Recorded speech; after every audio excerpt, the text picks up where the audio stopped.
Welcome back to the Ross Bolen podcast, otherwise known as RBP, presented by Bolen Media. I am your host, Ross Bolen, back again as always with your co-host, Chris Colson. Christopher, I saw a woman on the way to the studio. You and I make a lot of fun of people. We have historically made a bit on this show out of human beings who have terrible bumper stickers on their cars. As well as trash license plates. Trash license plates, bumper stickers, and the like. Trash cars. I saw a woman, up in the windows. filled with literal trash. I saw a woman driving a van. Minivan? Yeah, with those stickers on the back that like represent her family, right? But she just had her little stick figure representing her. She's the only human in the family. Interesting. And then 7 cats. Which I was thinking about it, and I was like, it's kind of a nice... Is this a deterrent to interaction with other human beings? Because if so, I'm sure it's excellent at doing said job. It makes you look like crazy cat lady, but that's clearly what this woman is going for. Well, especially if you drive a minivan, because that's implying that you are carrying around your 7 cats in all the car. Time. Yes. Like, nobody is jacking this woman's minivan. They don't want to get their eyes scratched out by the 7 cats that could potentially be inside. We do a lot of things as humans to attract other people to us. Our clothes, our hairstyle, our makeup, all the different things we do to be aesthetically pleasing to each other. But you know how, like, in the animal kingdom, there's 2 sides to that coin. Sure. There's the bird that's dancing to come get you to make the sex with him. Yep. But then there's also, like, all the things that nature has to get the other animals to go away. The pufferfish. Yeah, like puffs himself up real big. The king cobra that's got his, like, little neck thing. That just scary shit to keep the others away. This woman has just simply accessed that version of the bumper sticker game. Yeah. By sticking 7 cats on the back thing. This is her Puff. Yeah. She's basically become Mrs. Puff. It's a weird move, but I found myself respecting this woman as she drove by next to me at an alarming rate of speed. By the way, the big game was last night. It was?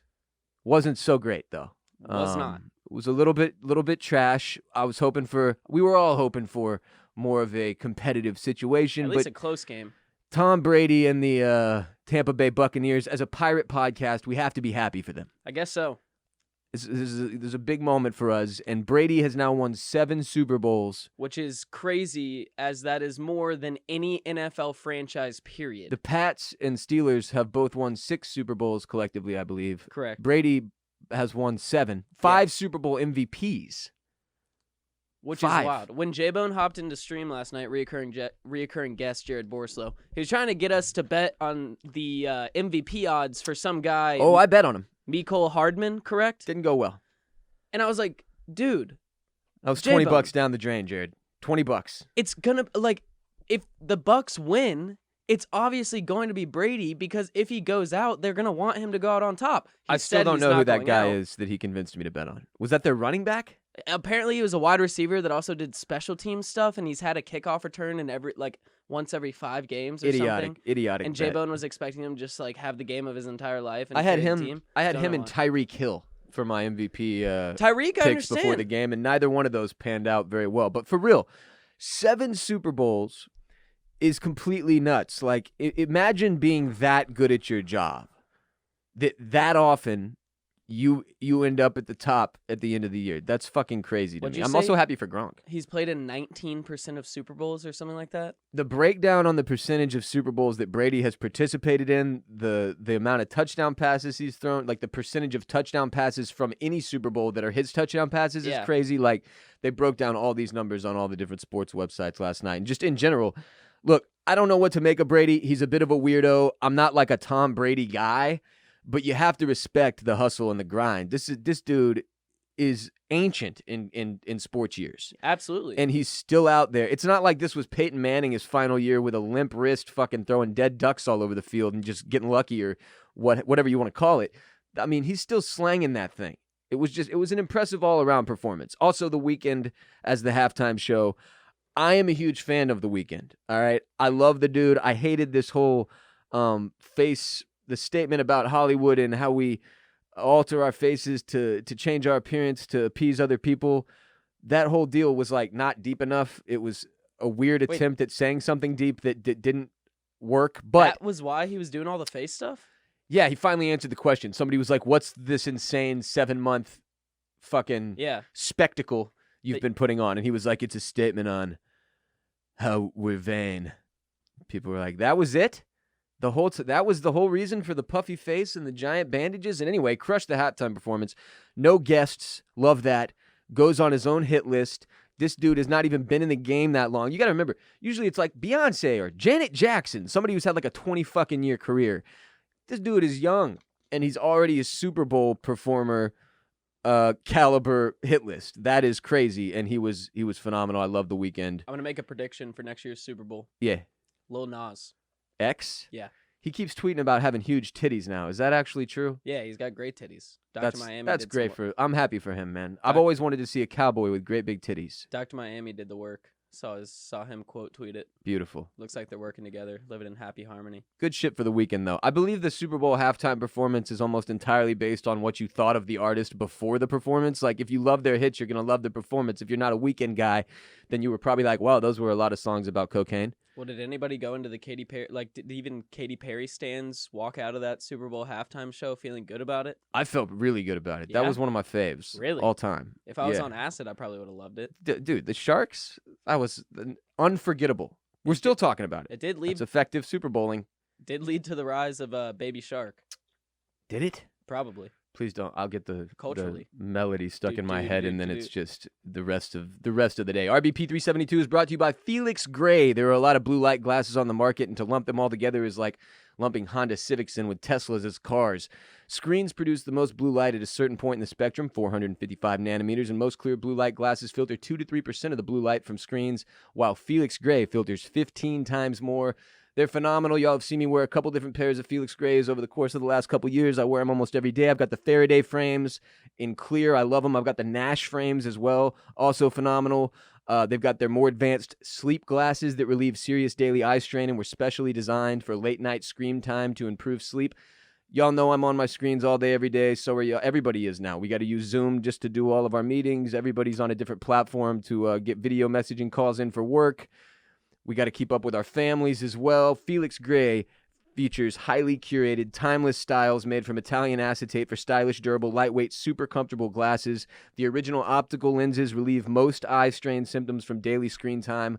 We're all stuck staring at the screens, legitimately 10 hours a day for Chris and I. I definitely experience the symptoms of eye strain by the end of the day, each and every day, and I've worn contacts and glasses since I was a little kid, and allergies and often are terrible, so my eyes need the help, and that's where Felix Gray does so much. They've got their blue light, industry-leading blue light lenses that start at a standard $95, or you can add your prescription at checkout starting at $145. Join the 250,000 people that report noticeable relief from screen time with their glasses. If you don't love your Felix Grays in the first 30 days, their in-house customer care team will take care of exchanges and returns. Go to felixgrayglasses.com/RBP to shop better blue light glasses at their best price ever. That's FELIXGRAY. felixgrayglasses.com/RBP for their best price ever. Free shipping, free returns, free exchanges. FelixGrayGlasses.com/RBP. Time for some announcements and shouts. First of all, Judas and the Black Messiah is dropping on HBO Max this week, 4 days from now. I watched the trailer last night. This looks incredible. Looks amazing. Not sure why we haven't delved into this from like a... It's about the Black Panthers, all right? And it's about... a mole within the Black Panther organization working with the federal government in an attempt to keep the Black Panthers down. Obviously, this is a part of history that has been pitched to different sects of our society in different ways. I know a lot of white people who look at the Black Panthers as the government did at that point, which is as a terrorist organization. Obviously, Black people didn't feel that way about the Black Panthers. Certainly, there were a lot of white people who understood the Black Panthers and their purpose as well, but it's a very... what's the word I'm looking for? Controversial subject. Controversial. It's an incredibly controversial piece of American history that I've never seen a creative breakdown of in a way, not in a way that the trailer was as appealing as this one is. It looks like an incredible film. I'm looking forward to watching it on HBO Max the day it drops. This is not a commercial or anything. I just like to keep up with like shit that I'm really hyped on coming out. And obviously, we have a TV and film podcast here, Oysters, Clams, and Cockles, where we will discuss this movie. But entertainment, TV, movies is something that I love, and on the Ross Bolen podcast, we're going to bring up on occasion. Happy birthday, 21st birthday to Cade. You did it. You're 21. You can watch episodes of our show on YouTube. Just search Bolen Media on YouTube. We're still working on the URL, but if you want to watch Chris and I and see our shining faces, Even we've got a wide shot in the studio now, a new camera to my right that shows you both of us at the same time on YouTube. Just search Bolen Media on YouTube and go to the Ross Bolen podcast episodes. Also, if you would like an ad-free edition of this podcast every Friday on patreon.com/Ross Bolen podcast, you should go to patreon.com/Ross Bolen podcast, sign up for a tier, support the show, and get an ad-free episode in addition to your Monday and Wednesday episodes that come out each and every week. Now it is time for our first segment of today's show. Insane headlines of the day. For those of you who are new here, this is a recurring segment that we like to do, covering the latest and greatest headlines from the wide world of news on the interwebs. And today, Chris, we have two spectacular stories. One is more of an upper. One is admittedly more of a downer. Which would you like to start with? Well, I mean, it depends on which one you want to consider the downer. Okay, I'm going to say the wallet story comes first. Here's your first headline of the day. California man's wallet lost in Antarctica, returned after 53 years. Look, I've lost my wallet lots of times. Sure. I'm a bit of a doofus when it comes to placing things in places. So, like, I've put my wallet on my car, I've driven away. The wallet disappears. I've left it in an Uber. I spent the majority of 2019, 2020 Ubering every single place I went. That's correct. As a result, I lost many pairs of AirPods and many wallets and sets of keys. At one point, I lost my keys, couldn't find them anywhere, and several days later, as Chris and I were playing basketball in the driveway, we discovered that someone had placed them on my fence post, and they had been run over by a car. Correct. So none of them worked anymore as they were all bent and smashed and twisted.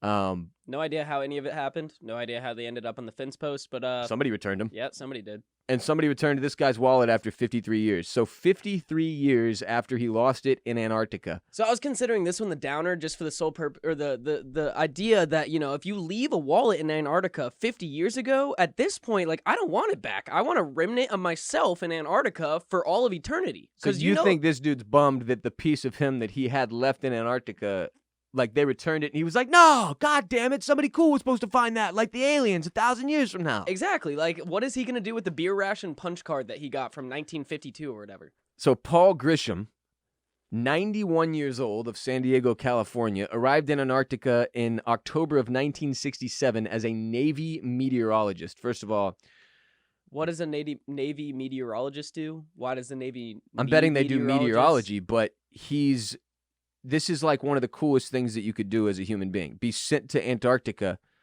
a basically uninhabited continent at the bottom of the world, to do meteorology. I guess they were like, go study the ice and rocks. We have extremely different definitions of the coolest things that you could possibly do. Well, we also have different definitions of downers. I can't wait for us to get to the second one, and people will hear that you decided this one, an old man getting his wallet back, was a downer over that one, but we'll get there in a second. At some point during his 13-month assignment, Paul lost his wallet and eventually forgot about it because, 53 years passed.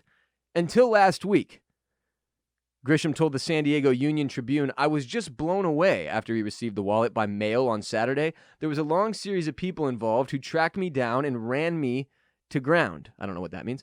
According to the newspaper, Grisham's wallet held plenty of mementos from his time in Antarctica, which he called the ice, as well as his Navy ID and his driver's license, including a pocket reference card on what to do during atomic, biological, and chemical attacks, a beer ration punch card, a tax withholding statement, and receipts for money orders sent to his wife. See, what's he going to do with any of that? We're not getting attacked by biological weapons these days. Memories. I don't know. This is cool, though. It is tight that he called it the ice, though. Like, all the boys were like, hey, yeah, we served together back at the ice. Back at the ice. Definitely have to come up with some kind of a nickname for Antarctica if you're stuck there doing meteorology. I still want to know exactly what... I mean, that has to be aliens, right? Like, they were working on the pyramids and stuff down there? Here's the crazy thing. They found this wallet in 2014. Apparently, Stephen Ducato and his daughter Sarah Lindbergh, both from New Hampshire, worked with Bruce McKee of the Indiana Spirit of 45 nonprofit foundation to track down Grisham and the owner of the other wallet. They found two wallets. Grisham's wallet and another lost billfold were found in 2014 when a building at McMurdo Station on Antarctica's Ross Island was being demolished. The other wallet had a picture of his wife's nudie pics in it, so they couldn't talk about that story. My Island is where everybody's leaving their wallets? Wait, is it called Ross's Island? Ross Island in Antarctica. is just where everybody goes and dumps their wallets. This is huge. I'm going to be rich. This is awesome. Why are we not stationed there? Don't know. We need to The get to freezing Ross cold. Island. I'm more of a beach guy. The trio had previously returned a Navy service ID bracelet to its owner after Ducato found it in a shop and bought it last year. These people are just going around finding people's shit and then returning it to them? Yeah, my immediate thought was, how much money and time is being spent on returning these people's wallets after 50 years? This is 7 years after the billfold was found. Like this 53 years after it was left in Antarctica. And they tracked this dude down through various groups, including the Naval Weather Service Association, which Grisham is a part of. And they returned the other wallet to the other owner, a man who died in 2016. Who are these wallet heroes? And are they being funded by our tax dollars? Stephen Ducato and his daughter Sarah Lindbergh, great wallet heroes of the whole world. They need a biography. Almost said of North America. Antarctica certainly not part of North America. No, not yet. Who knows? Not yet. Apparently the magnetic poles flip every couple thousand years or something like that, so we got something to look forward to. Good shit. All right, now some excitement. Now the headline that Chris thought was the upper. A man was killed after being struck by shrapnel from an exploding cannon used at a baby shower in Michigan, police say. Well, it's an upper because it's a good lesson for all of society. I guess it could be technically an upper if he was a good Christian and went up to heaven after the shrapnel struck and killed him. Yeah, exactly. That too. So here's your story from ABC. A man was killed Saturday evening after shrapnel from an exploding cannon used at a baby shower in Michigan struck him, police say. A homeowner in Genesee County fired a small cannon-type device in the backyard around 7:30 p.m. to celebrate the baby's pending arrival. This is obviously another one of these goddamn gender reveals, and they keep taking lives, and they keep being thrown, and no one understands why. Here's a quote from the state police. The homeowner had purchased the cannon at an auction prior to the event and had fired the cannon several times prior. The cannon is designed to create a big flash, a loud noise, and create smoke, as it is a fucking cannon. It allegedly exploded and struck Evan Thomas Silva, 26 years old, of Heartland, who was 10 to 15 feet away. 3 parked vehicles and the garage where the baby shower was being held were also impacted. Quote, the cannon did not contain any projectiles, but it is suspected that the gunpowder loaded into the device caused the cannon to fracture. He died from his injuries after being rushed to the hospital. And I wonder if they found out the gender of the baby even. Did they even get the blue or pink smoke with the deadly explosion? I hope so, because that makes it even funnier considering that he showed up at the hospital with like blue smoke oozing out of his chest. They were like, oh, at least it's a girl. It's like mixed with the blood. This is so awful. Like, dude, I understand that it's exciting to get pregnant and to have a baby. And look, I've never gotten anybody pregnant, so I've never had a gender reveal party, but people keep dying and houses keep being burned to the ground and shit. And it's like, can y'all just like, look, just open the envelope. This is all a charade, okay? Because do you understand how this actually works? You get an envelope from your doctor that contains the sex of the baby. Then you have to get a third-party friend to go and either you do both, or you get just the blue or the pink. And so the person making the cake or the exploding cannon or whatever you have that you're using to celebrate, they're the only person who knows what powder's going inside. Yes. And then when it explodes, everybody goes, "Oh my God, it's a boy or a girl." And then you wait like what, 5 more months? Something like that, and then it comes out, and then hopefully they were right. But in this case, it's like, at what cost, Chris? Like, at what cost to find out if the thing has a penis or a vagina? Now a 26-year-old man, Evan, has lost his life because you had to get a fucking small cannon type device in your backyard for no reason. Yeah, was pre-painting the bedroom, the nursery pink, like worth Evan's life? I remember when I was at my former brother-in-law's gender reveal party, and they were like, "Ross, we want you to hold the camera and operate the camera." And I was like, "Oh, this fucking family hates me." And I was standing under this tree filming the whole thing as my former sister-in-law tossed a softball filled with pink or blue powder towards my former brother-in-law, which he then struck with a baseball bat. You see, he was a big baseball guy. And I remember thinking to myself, fuck, this is stupid. Why don't we have a cannon here? At least then maybe I would die. Yeah, that's true. It could have taken you out of your misery. At least for Evan, it ended things for him. Like, he could get out of there quickly. Because if you're at What if he had just been thinking, though, like, I would give fucking anything to leave this place. And then immediately God was like, "Oh yeah, Evan? Boom!" And then he's gone. Well, I mean, if you found yourself at a gender reveal party that's using a cannon, I mean, that has to be the immediate thought process. But, I mean, moral of the story, people have got to stop offing themselves at baby showers and gender reveal parties. I don't know if this counts as offing yourself. Well, It's enough. not like he killed. I mean, regardless, they got to stop dying, period. Because if you die at a gender reveal party, that's your legacy. Like, Evan could have cured cancer. Evan could have been a Nobel laureate. Yeah. But Evan died at a gender reveal party. And so now, for all of eternity, Evan is the guy that died at a gender reveal party. Look, I don't want to disgrace Evan's good name or bad name. I don't know anything about Evan, but I'm also just going to throw out the possibility that one day he could have been a huge piece of shit who stormed the Capitol or something. So maybe the universe did us a favor. I don't know. All I can say is, if and when I do get somebody pregnant, nobody's bringing a cannon for any reason to my home. Just want to be clear on that. And those were your two insane headlines of the day. We got a man who got his wallet back after 53 years because he left it in Antarctica. And not just him, some other guy too. And then poor Evan, killed by a, let me read, small cannon type device. Also, apparently this cannon, according to the story, was bought on an online auction. That was mistake number one. Mistake number two, it sounds like they are doing some horrible cannon upkeep. Everybody knows you have to clean your cannon after every fire. You got to get If you're not cleaning the cannon, I don't know what you're doing. Obviously, it's going to fracture with the heat and pressure. It's a cannon. You take care of it like a bonsai tree. It's your little baby. Unbelievable. And that's the other thing. You have at least one pregnant woman at this party, and right? You can't even take care of a cannon. And y'all were like, let's get a cannon. Yeah, maybe a potentially explosive, incendiary weapon to be near this pregnant woman. That it just, logically, the human beings are out here making mistakes. And they said they shot it on in the a daily. garage because On the 3 regular. cars were impacted as well. Why are you shooting cannons and having gender reveal parties in a garage? No, it wasn't in a garage, Christopher. The cannon exploded and shrapnel hit the cars that were around. It was probably in the front yard or some shit. I saw garage somewhere in the story. You saw the word garage? I did. Ah. And now it had Good to be in the research, garage. good research. Thank you. RBP 372 is also brought to you by Cuts Clothing. Look at my shirt. If you're on YouTube, look at it. Look at it. This is Cuts. You're looking at it. It's beautiful. It's a hoodie. It's a shirt. It's beautiful. It's phenomenal. Fellas, it's 2021.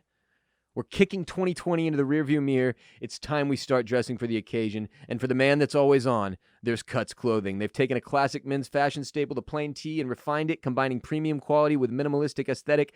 They've got shirts, polos, hoodies. I'm wearing one of the hoodies. It's phenomenal. Crew sweatshirts. They're all made for the man who works hard, plays hard, and never settles for less, all in the sport of business. Built for your performance in the boardroom, the bar, or the gym, Cuts Clothing keeps you sharp wherever the game takes you. Take a plain tee, but make it Tony Stark. The bleeding edge of fabric technology meets the man confident enough to wear it. Cuts Clothing. In 2016, Cuts founder Stephen Borelli set out to create the perfect t-shirt, one that complemented every occasion, and the end result is what GQ magazine calls the only shirt worth wearing, the signature buttery soft Pika Pro Tri-Blend tee. It's a bold new take on the classic design, combining the ultimate blend of high-quality fabrics. It's the perfect t-shirt. It's been done. It's been accomplished. Then Cuts set out to create fabric uniquely engineered for each clothing style. Consider the new Cuts hoodie, where they developed Hyperloop French terry fabric, a textile that's temperature controlled and ageless. You'll never need to take it off. You certainly won't want to. Again, everything they make is awesome. Entrepreneurs, mavericks, athletes, even podcast hosts. Everyone loves Cuts.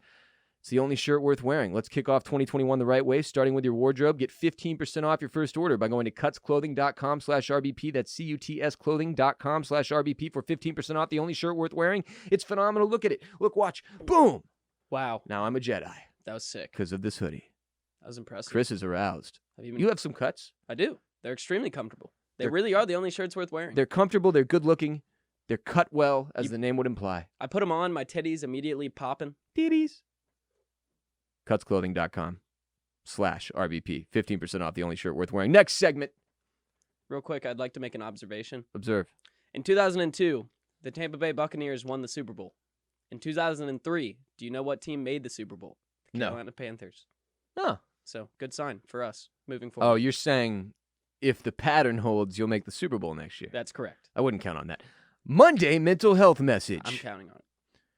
Today I wanted to talk about something that, as I have moved recently, has recently come back up for me. And it's something that we often don't. I'll just say, there are certain types of human beings who are more prone to cleanliness. Neat freaks, some of you call us. Organized people.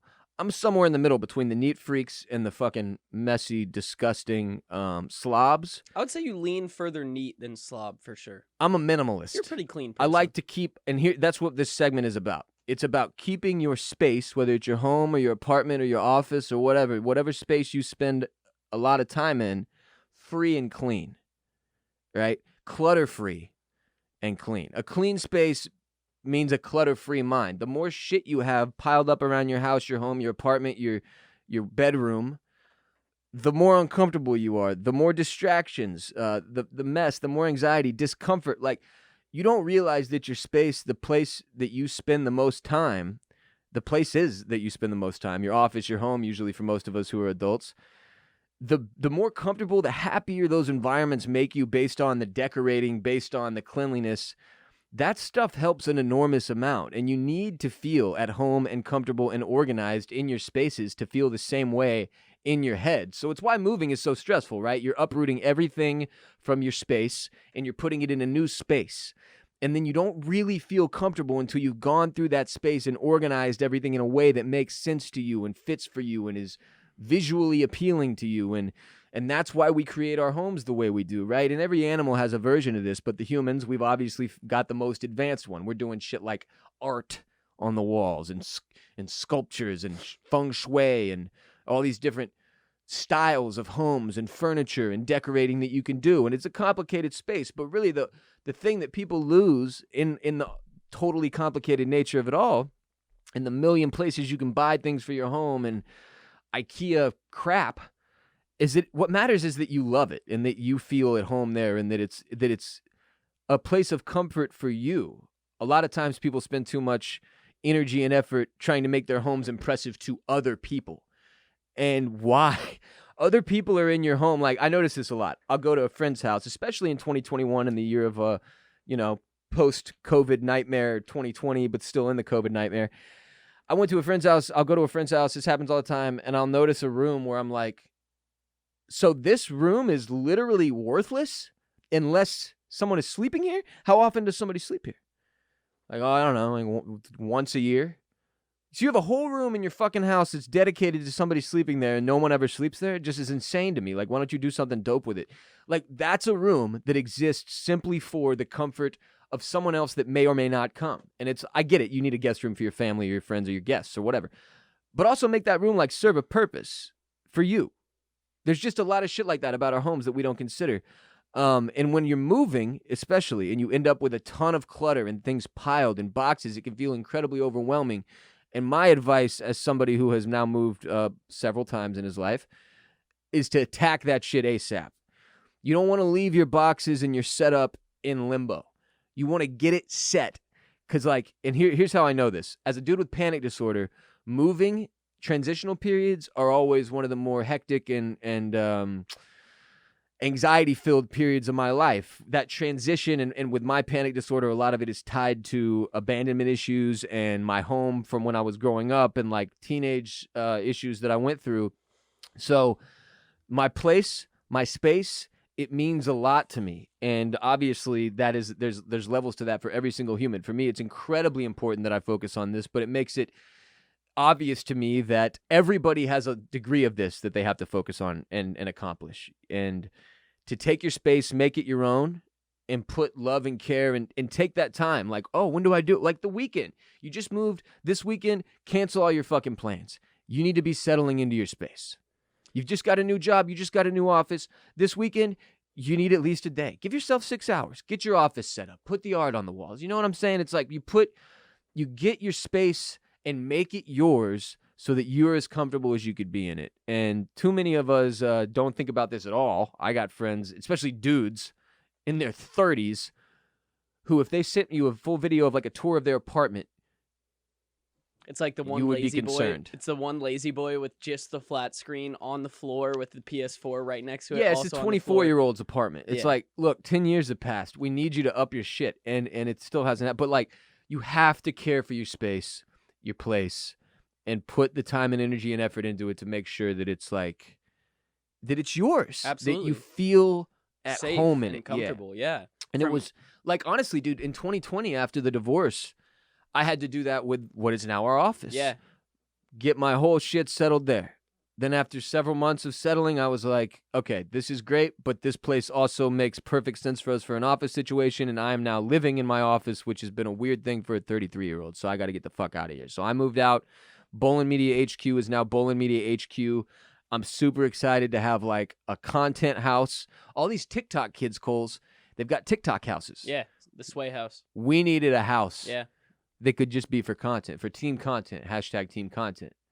And now we have it. Then all our neighbors moved, so we're basically just taking over the whole block. We really are, though. Now the house across the street is under contract, by the way. Both have been sold. So Chris and I not only have a house to completely So all of that is to say, I've accomplished this over the course of this weekend. I really got settled into my new place and got my space the way I needed it to be so that I could feel at home and me. You right? also fell through the ceiling. I also put my foot through the attic ceiling in the office, which is something we'll need to remedy.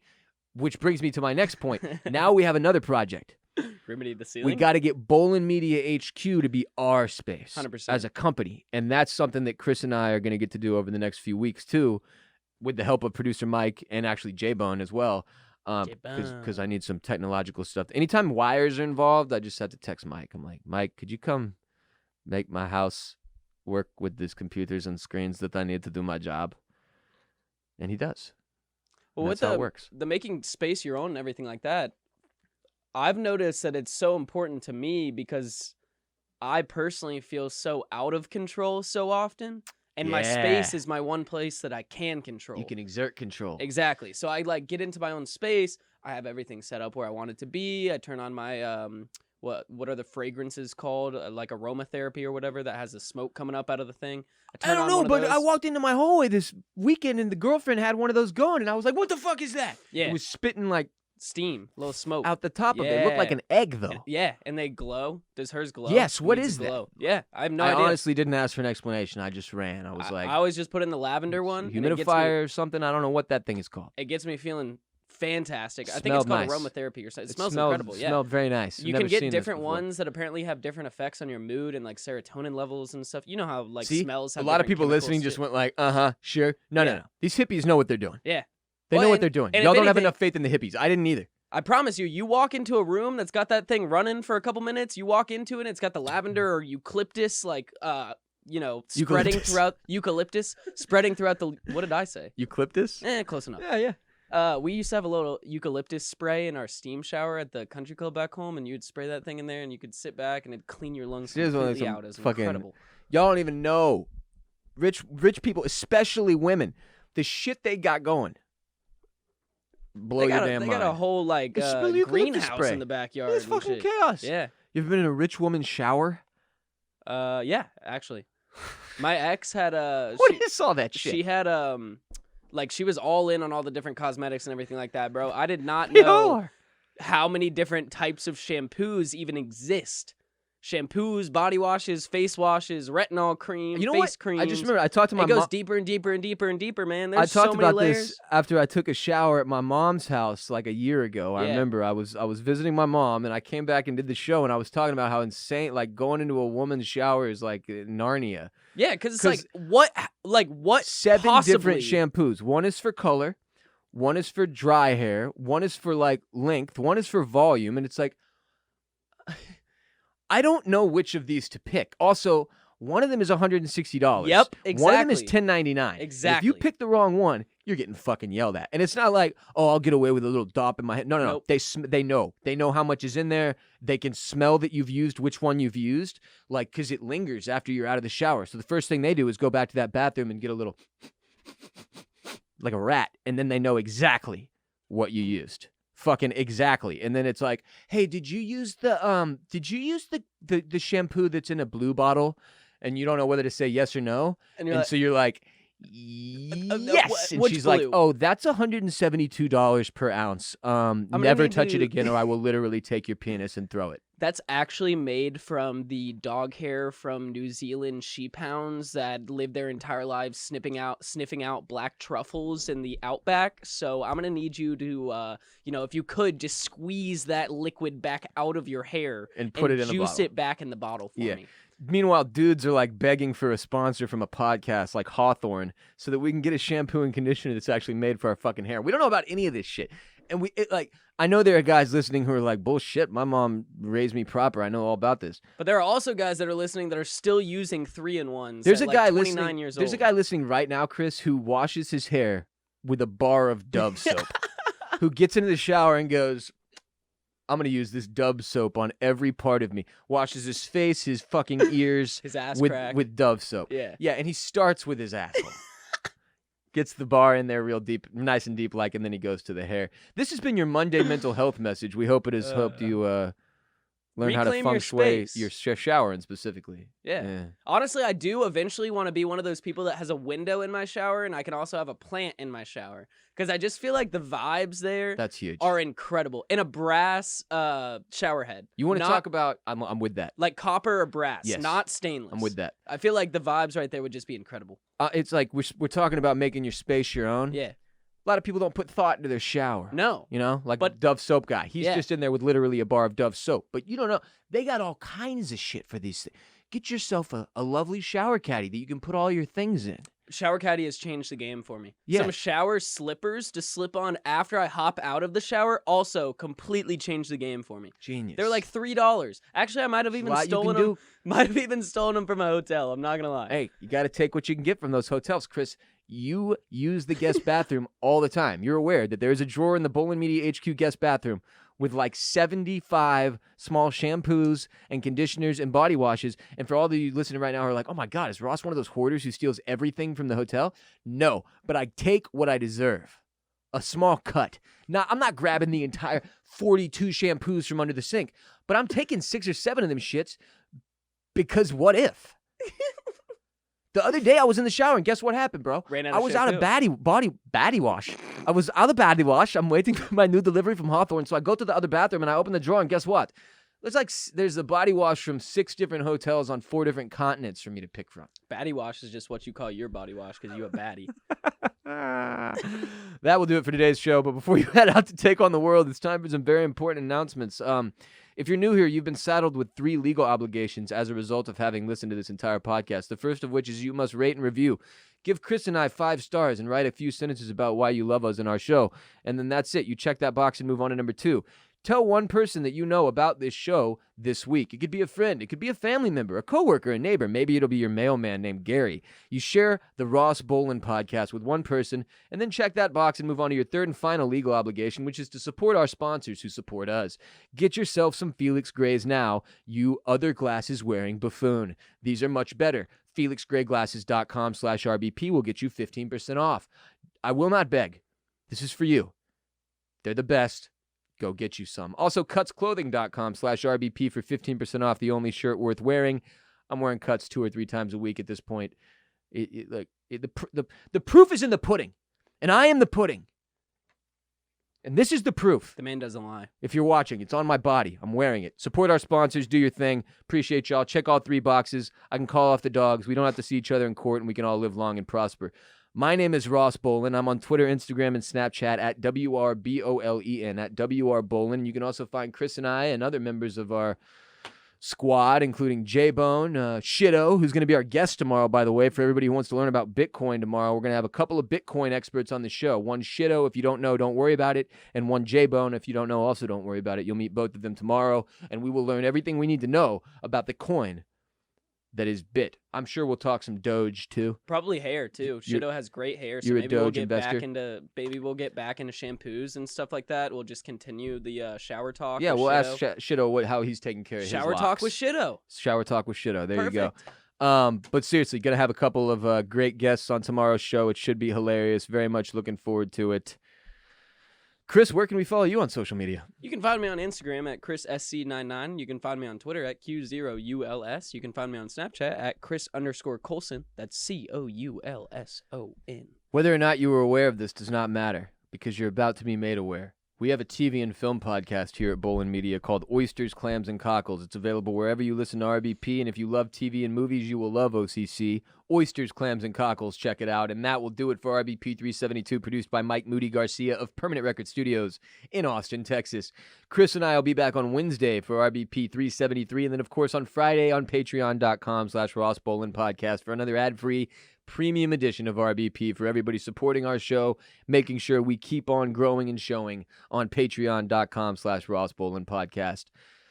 Good stuff. Good Monday. Have a great week. We'll be back Wednesday. And until then, remember, you are not alone. Podmen get paid. Respect Mr. Park. Strength and honor. Gang, gang, gang. Christopher. Peace be with you. And also with you.